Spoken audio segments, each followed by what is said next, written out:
Good morning, students. So, students, in the previous lecture, we had done a number of questions on relation. And today we will do some more questions on relation. So, without wasting our time, let us start our questions. So, our first question is, show that the relation R on the set Z of all integers. आपका जो relation है वो integers पर है, defined as, किस तरीके से defined है? इसमें वो सभी ऑर्डर्ड पेयर्स एक्स वाई हैं such that x minus y भी एक इंटीजर होना चाहिए एंड हमें शो करना है कि एक इक्वलेंस रिलेशन है. इक्वलेंस मतलब हमने शो करना है कि ये रिफ्लेक्सिव भी है, ये सिमेट्रिक भी है और ये ट्रांजिटिव भी है. तीनों चीजें हैं इसमें. रिलेशन है हमारा on the set of integers. चलिए देखते हैं. सबसे पहले हम इसको शो करेंगे रिफ्लेक्सिव. ठीक है, तो रिफ्लेक्सिव के लिए हमने क्या शो करना पड़ेगा कि इससे एक्स कोमा एक्स, ठीक है, एक्स कोमा एक्स मतलब वो एलिमेंट जिनके फर्स्ट और सेकंड मेंबर सेम हो वो इस रिलेशन से बिलोंग करते हैं. तो कैसा होगा, लेट अस सी. तो सबसे पहले रिफ्लेक्सिव हेडिंग डालेंगे. Reflexive reflexive. तो students we know X minus X is equal to 0 and it's belongs to Z. Z मतलब सेट ऑफ इंटीजर्स, आप सभी को पता है. तो अगर मैं x में से x को माइनस कर दूं तो 0 आ जाएगा, मतलब इंटीजर आ जाएगा. तो it mean x minus x मतलब x इंटू एक्स. इसके मतलब अगर x माइनस एक्स एक इंटीजर है तो इसके मतलब वो ऑर्डर्ड पेयर जिसका फर्स्ट और सेकंड एलिमेंट सेम होगा वो इस रिलेशन से बिलोंग करेंगे. तो therefore we can say x comma x belongs to R for all x belongs to set of integers and this implies relation is reflexive. तो उसके बाद लिख देंगे therefore relation is reflexive. Okay students, next we come to symmetric. अब बात करते हैं symmetric की. क्या रिलेशन सिमेट्रिक है? सिमेट्रिक में क्या बताया गया आपको, कैसे प्रूव करना होता है? उसमें सबसे पहले हम क्या लेके चलेंगे कि जो एक्स वाई है अगर वो रिलेशन से बिलोंग करता है तो वाई एक्स भी उससे बिलोंग करना चाहिए. तो उसको हम स्टार्ट कैसे करेंगे? सबसे पहले हम लेके चलेंगे x comma y belongs to R. तो दिस इंप्लाइज, इसका मतलब क्या हो गया कि x minus y is an integer. By definition x minus y is an integer. तो स्टूडेंट्स अगर x माइनस वाई एक इंटीजर है, आप सोचिए अगर x माइनस वाई एक इंटीजर है तो एक इंटीजर का नेगेटिव भी एक इंटीजर ही होता है. अगर मान लीजिए 2 इंटीजर है तो -2 भी इंटीजर होगा, -3 इंटीजर है तो +3 भी इंटीजर होगा. सो दिस इंप्लाइज, तो यहां से हम लिख सकते हैं अगर x माइनस वाई इंटीजर है तो उसका नेगेटिव क्या हो जाएगा, y माइनस एक्स. तो this implies y minus X is also an integer. तो वो भी क्या है, एक इंटीजर है. ओके स्टूडेंट्स, अब डेफिनेशन पे आ जाइए. अगर y माइनस एक्स इंटीजर है, y माइनस एक्स, तो इसके मतलब y कोमा एक्स ये वाले पेयर्स भी इस रिलेशन से बिलोंग करेंगे क्योंकि ये डेफिनेशन को फॉलो कर रहे हैं. So this implies y comma x also belongs to R. तो यहां से हमारे पास प्रूव हो गया कि अगर एक्स वाई कर रहा है तो y भी करता है. तो फाइनली हम लिख देंगे कि therefore x comma y belongs to R implies y comma x belongs to R. Okay, and here x comma y belongs to set of integers that is z. तो रिलेशन हमारा सिमेट्रिक भी prove हो गया, reflexive भी prove हो गया. ठीक है स्टूडेंट्स, तो रिफ्लेक्सिव आपको क्लियर हो गया, सिमेट्रिक आपको क्लियर हो गया. नेक्स्ट हम प्रूव करेंगे कि ये रिलेशन क्या है, ट्रांजिटिव है. चलिए ट्रांजिटिव के लिए देखते हैं कैसे प्रूव होगा ये ट्रांजिटिव के लिए क्या प्रूव करना है कि अगर एक्स वाई करता है, वाई जेड करता है तो जेड एक्स भी से बिलोंग करना, एक्स जेड भी से बिलोंग करना चाहिए. तो सबसे पहले हम शुरू करेंगे, लेके चलेंगे कि इस रिलेशन से कौन बिलोंग करता है, एक्स वाई. तो अगर एक्स वाई बिलोंग कर रहा है तो this implies x minus y is an integer. X minus y क्या होगा, एक इंटीजर होगा बाय डेफिनेशन. ओके, नेक्स्ट हम लेके चलेंगे y z belongs to R. तो अगर वाई जेड बिलोंग कर रहा है तो ये बाय डेफिनेशन आ जाएगा कि y minus z is an integer. तो स्टूडेंट्स वी नो कि 2 इंटीजर्स का जो सम है वो भी एक इंटीजर होता है. अगर हम 2 इंटीजर्स को ऐड कर दें तो ऐड करने के बाद जो रिजल्ट आएगा वो भी क्या होता है, एक इंटीजर होता है. ठीक है, तो this implies x minus Y plus Y minus Z भी क्या होगा, एक इंटीजर, इज एन इंटीजर. क्योंकि 2 इंटीजर्स का सम भी एक इंटीजर ही होता है. ओके, अब यहां से y कैंसिल हो गया. सो this implies x minus z is an integer. यहां से प्रूव हो गया कि x minus z is an integer. तो अगर x माइनस जेड इंटीजर है तो इसके मतलब x जेड भी इस रिलेशन से बिलोंग करेगा. So this implies x Z belongs to R. तो फाइनली हमने प्रूव कर दिया कि अगर इस रिलेशन से एक्स वाई बिलोंग करता है, वाई जेड बिलोंग करता है, तो एक्स जेड भी बिलोंग करता है। तो इट इज क्लियर कि ये रिलेशन हमारा क्या है, ट्रांजिटिव रिलेशन भी है। तो स्टूडेंट्स हमने इसको प्रूव कर दिया, ये रिफ्लेक्सिव भी है, ये सिमेट्रिक भी है, ये ट्रांजिटिव भी है।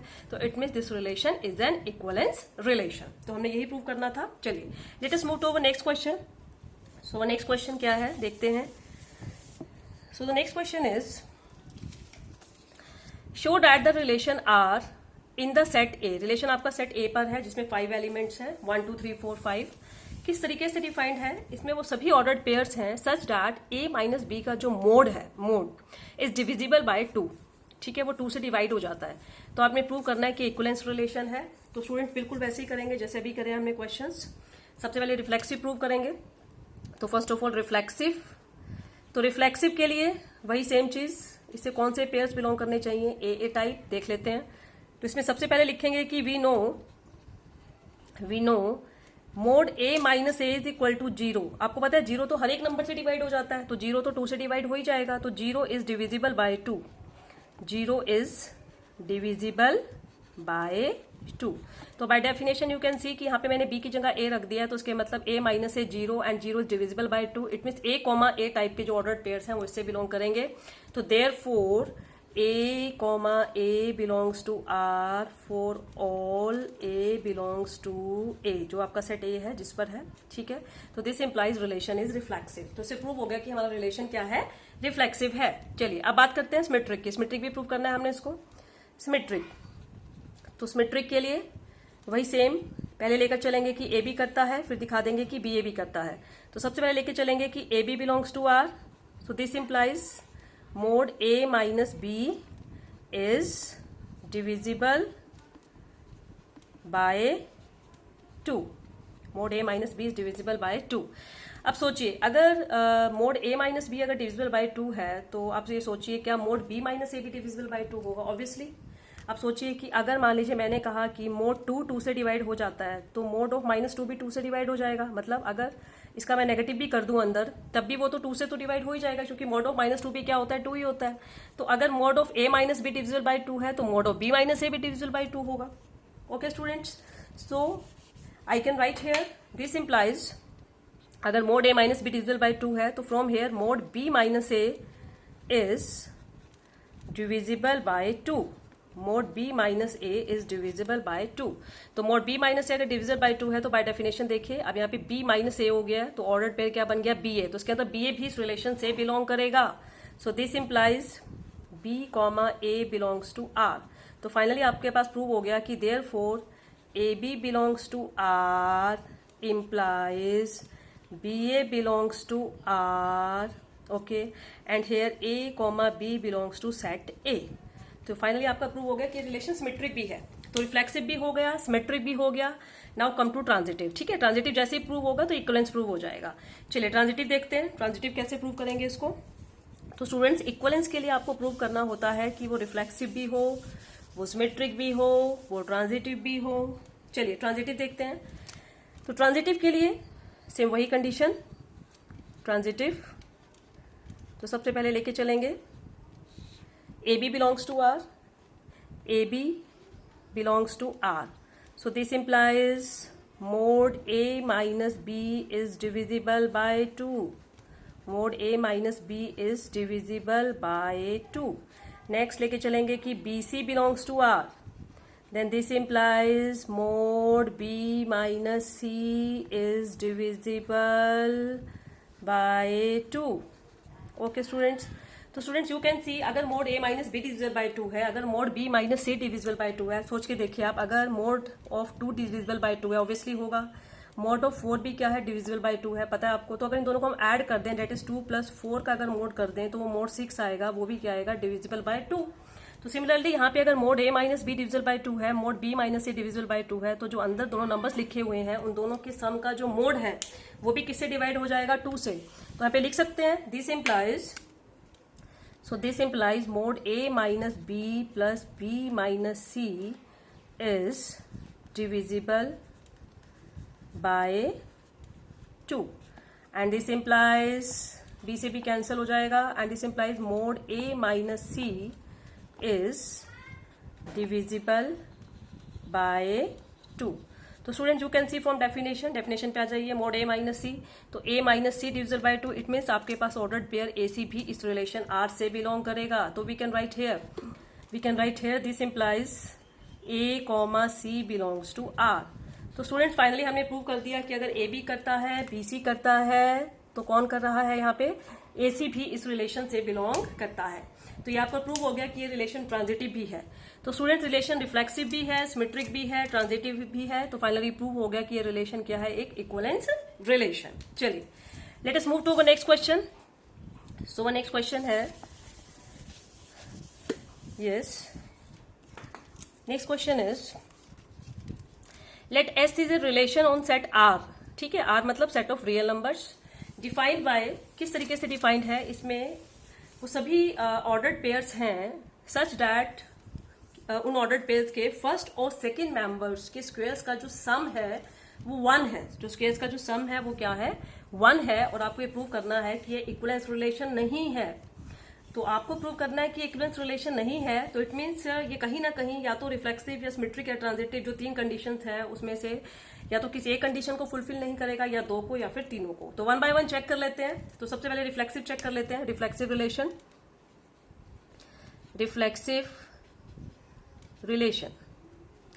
चलिए रिफ्लेक्सिव चेक करते हैं। रिफ्लेक्सिव में क्या चेक करना है हमने कि जो सेम वाले पेयर्स हैं क्या उस रिलेशन से बिलोंग करेंगे। स्टूडेंट्स आप देखिए, देखने से पता चल रहा है नहीं करेंगे, because A square plus B square 1 है। वो कह रहे हैं कि हर एक 2 रियल नंबर्स के अगर आप कोई भी पेयर ले लें तो दोनों नंबर्स के स्क्वायर्स का जो सम है वो 1 आना चाहिए। क्या ऐसा होता है? आपको एग्जाम्पल दे सकते हैं। No, it is not reflexive. R is not reflexive, reflexive नहीं है। क्यों रिफ्लेक्सिव नहीं है? पहले डेफिनेशन लिख दो, because A comma A does not belongs to relation S. यहाँ पे मैं एस यूज करा, हमने रिलेशन को एस से शो किया क्योंकि रियल नंबर्स के लिए भी आर यूज करते हैं। तो इस क्वेश्चन में इन्होंने एस यूज किया है। Does not belongs to S for all A belongs to set of real numbers. तो यहाँ पे आप एग्जाम्पल दे सकते हैं। रियल नंबर्स पे है तो आप कोई भी नंबर उठा सकते हैं। यहाँ पे मान लीजिए आपने 1 1 उठा लिया, तो 1 1 इससे बिलोंग नहीं कर रहा है। क्यों नहीं कर रहा है? क्योंकि 1 स्क्वायर प्लस 1 स्क्वायर तो 1 नहीं होता। और भी कोई एग्जांपल दे सकते हैं आप, जो मर्जी आप एग्जांपल दे सकते हैं। -2 और -2 भी तो एक रियल नंबर है, तो ये भी सेम ऑर्डर्ड पेयर बिलोंग नहीं करेगा, क्योंकि -2 का स्क्वायर प्लस -2 का जो स्क्वायर है वो भी 1 नहीं होता। तो इसके मतलब हर एक रियल नंबर के लिए एप्लीकेबल नहीं है। ठीक है ना? तो हर एक रियल नंबर में अगर आप देखें तो सेम के जो पेयर्स अगर आप लेकर चलते हैं तो दोनों नंबर्स के स्क्वायर्स का सम हर बार 1 नहीं आ रहा है। तो it means this relation is not reflexive. Okay, तो आप यहीं से वैसे तो कह सकते हैं क्योंकि रिफ्लेक्सिव नहीं है तो ये इक्विवेलेंस नहीं होगा, लेकिन फिर भी मैं आपको इस क्वेश्चन में सिमेट्रिक और ट्रांजिटिव भी एक्सप्लेन कर देती हूँ। ठीक है, तो यहाँ पे सिर्फ बात ये आई है कि आपने इसको प्रूव करना है कि ये रिफ्लेक्सिव नहीं है। तो अगर आपका जो क्वेश्चन है, सपोज ये क्वेश्चन 6 मार्क्स में आता है तो आप रिफ्लेक्सिव, सिमेट्रिक, ट्रांजिटिव तीनों शो करके दिखाएंगे। अगर 2 मार्क्स में आता है तो आप सिर्फ रिफ्लेक्सिव एक्सप्लेन करके कि रिफ्लेक्सिव नहीं है, that's why this relation is not equivalence relation. ठीक है, अगर 4 मार्क्स में आता है तब भी आप जो है तीनों पार्ट्स करके दिखा देंगे, रिफ्लेक्सिव, सिमेट्रिक एंड ट्रांजिटिव। तो अकॉर्डिंग टू क्वेश्चन रहेगा ये आपका, जितने भी मार्क्स होंगे उसके अकॉर्डिंगली आप क्वेश्चन को अटेम्प्ट करेंगे। लेकिन यहाँ पे हमारा रिफ्लेक्सिव नहीं है तो पहला पार्ट ये हमारा नॉट हो गया है, तो that's why this relation is not equivalence relation. Next हम सिमेट्रिक के लिए भी लेकिन चेक कर लेते हैं। ठीक है, एक बार क्लैरिटी हो जाएगी तीनों रिलेशंस को लेके। तो सिमेट्रिक की बात करते हैं। सिमेट्रिक तो क्या ये रिलेशन सिमेट्रिक है? तो सिमेट्रिक तो देख के पता चल रहा है कि ये है। देखिए कैसे सिमेट्रिक में आप देखिए, अगर A B belongs to R है, एस है, सॉरी रिलेशन एस है, तो this implies by definition A square plus B square is equal to 1। Students अगर A square plus B square 1 होता है तो B square plus A square भी 1 ही होगा। ठीक है, सम में तो कोई चेंज नहीं आता, तो B square plus A square भी क्या होगा? 1। तो student if A square plus B square 1 है, then B square plus A square भी क्या होगा? 1। सो दिस इंप्लाइज अगर B square plus A square 1 है तो बी कॉमा ए ये भी किससे बिलोंग करेगा? रिलेशन एस से, क्योंकि रिलेशन के हिसाब से आप देख सकते हैं अगर A square plus B square 1, अगर आपने B square plus A square कर दिया तो ए के प्लेस पे बी के प्लेस पर ए। तो स्टूडेंट्स अगर इस रिलेशन से ए भी बिलोंग कर रहा है तो बी ए भी बिलोंग करता है, तो therefore this relation is symmetric. Symmetric ये है, इट इज सिमेट्रिक। ओके, तो सिमेट्रिक ये है, रिफ्लेक्सिव ये नहीं है, मैंने एक्सप्लेन कर दिया है। Now come to transitive, check करते हैं क्या ये रिलेशन ट्रांजिटिव है। चलिए जल्दी से एक बार चेक कर लेते हैं क्या ये रिलेशन ट्रांजिटिव है। चलिए ट्रांजिटिव भी नहीं है, बिल्कुल this relation is not transitive. S is not transitive. तो सबसे पहले देखो, मैंने कहा था जब भी किसी भी चीज को आपने ये प्रूव करना है कि ये चीज नहीं है, तो एक एग्जांपल ढूंढ लीजिए, बस एग्जांपल दे दीजिए और एग्जांपल देके प्रूव हो जाएगा कि रिलेशन ट्रांजिटिव नहीं है। बिकॉज यहाँ पे पहले डेफिनेशन लिख दीजिए, because A B belongs to R and B C belongs to R does not imply A C belongs to R. R नहीं, मैं यहाँ पे बार बार एक्चुअली हम लोग आर ही बेसिकली यूज करते हैं, तो हैबिट में आर लिखना है, बट एस है यहाँ पे, ठीक है। तो उसका आप एग्जांपल दे देंगे कि फॉर एग्जांपल, जैसे मैं आपको एग्जांपल बता रही हूँ यहाँ पे, जैसे 1 0 रिलेशन से बिलोंग करता है। क्यों करता है? क्योंकि 1 स्क्वायर प्लस 0 स्क्वायर आपके पास आ जाएगा 1, ठीक है। उसके बाद 0 1 भी इस रिलेशन से बिलोंग करता है, क्योंकि 0 स्क्वायर प्लस 1 स्क्वायर भी यहाँ पे क्या आ गया 1, ठीक है। तो ये ए बी हो गया, ये बी सी हो गया। चेक कर लीजिए क्या ए सी करेगा? नो, बट 1 1 इस रिलेशन से बिलोंग नहीं करता, क्योंकि 1 square plus 1 square is not equal to 1। तो ये एक एग्जांपल, बहुत अच्छा एग्जांपल आपके पास आ गया है। तो इस एग्जांपल से प्रूव हो रहा है कि ये रिलेशन ट्रांजिटिव नहीं है, क्योंकि 1 0 कर रहा है, क्योंकि दोनों के स्क्वायर्स का सम 1 है, जिस पर पहला खत्म हो रहा है, ठीक है, पहला एंड हो रहा है, दूसरा उसी पे स्टार्ट हो रहा है, तो 0 1 भी इससे करता है, ठीक है। तो बट 1 1 इससे नहीं करेगा, इसलिए रिलेशन ट्रांजिटिव नहीं है। ओके, इसको आप ऐसे भी ले सकते हैं कि पहले 0 1 दिखा दीजिए, फिर 1 0 दिखा दीजिए, फिर 0 0 चेक कर लीजिए, तो 0 0 भी नहीं करेगा। तो ये रिलेशन ट्रांजिटिव नहीं है, ये रिलेशन रिफ्लेक्सिव नहीं है, ये सिर्फ सिमेट्रिक है। तो इक्वलेंस के तीनों कंडीशंस को ये सेटिस्फाई नहीं कर रहा है, that's why this relation is not equivalence relation. चलिए, let us move to our next question. चलिए, so next question is in n cross n। देखिए, ये आपका जो क्वेश्चन है अभी तक थोड़ा सा डिफरेंट है। अभी तक आपने जितने भी क्वेश्चंस किए हैं, अभी तक आपका जो रिलेशन है वो किसी सेट ए पर होता था, सेट ऑफ नेचुरल नंबर पर होता था, सेट ऑफ रियल नंबर्स पे होता था। अब आपका रिलेशन किस पे है? n cross n। n cross n मतलब, n क्रॉस n का क्या मतलब है? n क्रॉस n मतलब इसके जो मेंबर्स हैं वो क्या होंगे? ऑर्डर्ड पेयर्स, ठीक है। ऑर्डर्ड पेयर्स होंगे जिसका फर्स्ट मेंबर भी नेचुरल होगा और सेकंड मेंबर भी क्या होगा? नेचुरल। तो इस बार जो आपका रिलेशन है, आपका जो रिलेशन R है वो किस पर है? वो n क्रॉस n पर है। तो स्टूडेंट्स पहले ये पॉइंट समझने की कोशिश करेंगे, फिर क्वेश्चन करेंगे। हमारा रिलेशन है n क्रॉस n पर। पहले हमारा रिलेशन होता था, जैसे फॉर एग्जाम्पल हमने पढ़ा है रिलेशन ऑन n पढ़ा है, रिलेशन ऑन n।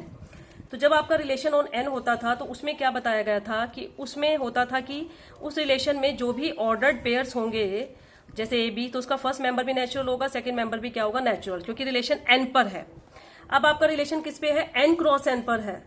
तो इस रिलेशन में जो भी ऑर्डर्ड पेयर्स होंगे, अब उसका फर्स्ट पेयर भी n क्रॉस n से बिलोंग करेगा, फर्स्ट मेंबर भी n क्रॉस n से करेगा और सेकंड मेंबर भी। तो इसके मतलब इस रिलेशन में जो भी ऑर्डर्ड पेयर्स होंगे उनके भी फर्दर मेंबर कौन होंगे? Ordered pairs. उनके भी फर्दर मेंबर्स कौन होंगे? Ordered pairs. ऑर्डर्ड पेयर्स उनके मेंबर्स होंगे, ठीक है। तो जो फर्स्ट मेंबर है ये ऑर्डर्ड पेयर, ये भी n क्रॉस n से बिलोंग करेगा, और जो सेकंड मेंबर है वो भी किससे बिलोंग करेगा? n क्रॉस n से। तो यहाँ पे ए बी सी डी से रिलेट करेगा, यहाँ ये ऑर्डर्ड पेयर इस ऑर्डर्ड पेयर से रिलेट करेगा। और यहाँ रिलेशन ऑन जब n होता था तो ये एक नेचुरल नंबर दूसरे नेचुरल नंबर से बिलोंग करता था, क्योंकि रिलेशन सिर्फ n पर होता था, तो ये ए बी से रिलेट करता था। अब रिलेशन n क्रॉस n पर है और n क्रॉस n के मेंबर ऑर्डर्ड पेयर्स होते हैं, तो यहाँ पे एक ऑर्डर्ड पेयर दूसरे ऑर्डर्ड पेयर से बिलोंग करेगा। यहाँ पर एक मेंबर से बिलोंग करता था। तो यहाँ पे सबसे इंपॉर्टेंट पॉइंट समझने का है कि अब जो मैं क्वेश्चन कराने जा रही हूँ उसमें रिलेशन आपका n क्रॉस n पर है। तो स्टूडेंट्स यहाँ पे अगर आप कंपेयर करें तो सिर्फ वही सब चीजें चलेंगी, सिर्फ डिफरेंस ये रहेगा कि इसमें आपके जो मेंबर्स हैं इस टाइप के होते थे, ए बी, ठीक है।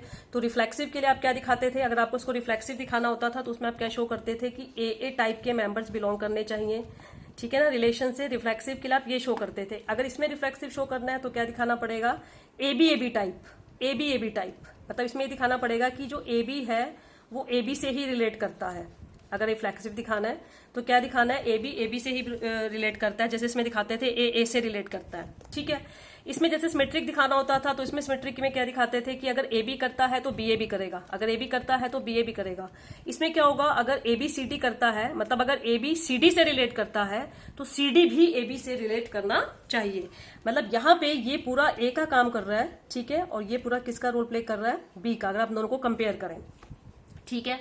तो सिमेट्रिक के लिए दिखाना है कि अगर ए बी सी डी से रिलेट करता है तो सी डी ए बी से भी करेगा। इसी तरीके से ट्रांजिटिव में यहाँ क्या दिखाते थे, अगर ए बी कर रहा है, बी सी कर रहा है तो ए सी करेगा। यहाँ पे क्या होगा, अगर ए बी सी डी कर रहा है, मतलब अगर ए बी रिलेट करता है सी डी से, ठीक है स्टूडेंट्स, सी डी रिलेट करता है ई एफ से, सी डी रिलेट करता है ई एफ से, तो आपको ये शो करना है कि ए बी किससे रिलेट करता है, ई एफ से। ए बी किससे रिलेट करता है, ई एफ से। तो सबसे पहले बेस समझना जरूरी है, तभी हमें क्वेश्चन समझ में आएगा। अब हम अपना क्वेश्चन स्टार्ट करते हैं। क्वेश्चन कैसे होगा ये let us see. So our question is, तो क्वेश्चन में हमने प्रूव करना है आपका रिलेशन है एन क्रॉस एन पर, और किस तरीके से डिफाइंड है। इसमें जो ए बी है वो सी डी से रिलेट करता है, तो वही चीज मैंने आपको समझाई। इसमें जो फर्स्ट मेंबर है वो ए बी है, ठीक है, और जो सेकंड मेंबर है वो क्या है, सी डी है।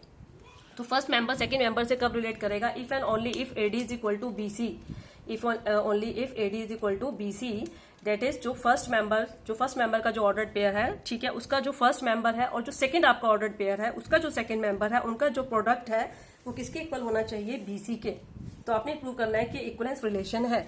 तो स्टूडेंट्स अगर आप चाहे तो पहले इसको इस तरीके से लिख लीजिए जैसे मैंने अभी बताया कि इसमें भी आपके पास ऑर्डर्ड पेयर्स हो गए ए बी सी डी, जिसका फर्स्ट मेंबर भी ऑर्डर्ड पेयर, सेकेंड मेंबर भी ऑर्डर्ड पेयर, और इनमें क्या रिलेशन है, A D is equal to B C, ठीक है, ओके। और ये दोनों किससे बिलोंग करते हैं, ए बी और C D, N cross N से। चलिए तो सबसे पहले इसको रिफ्लेक्सिव देखते हैं, क्या ये रिफ्लेक्सिव है।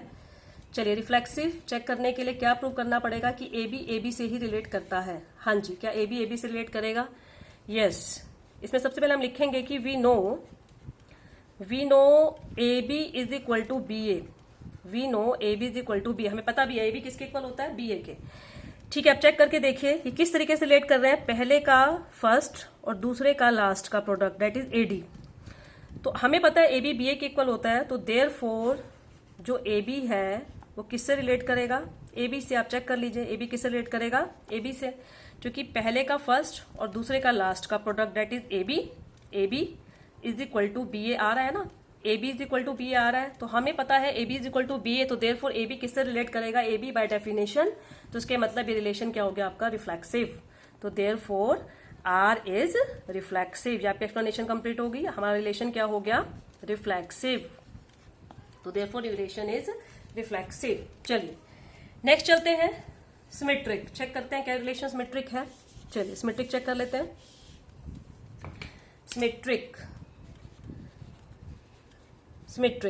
सिमेट्रिक के लिए स्टूडेंट्स वही अभी बताया मैंने, उसमें दिखाना है कि अगर ए बी सी डी से रिलेट करता है तो क्या सी डी भी ए बी से रिलेट करेगा। तो पहले लेके चलेंगे A B related to C D, A B related to C D, तो this implies by definition A D is equal to B C, A D is equal to B C. Students अब हमने क्या दिखाना है, यहाँ पे हम पहले एक रफली एक बार आइडिया ले लेते हैं। हमने दिखाना क्या है कि जो सी डी है वो किससे रिलेट करना चाहिए, ए बी से।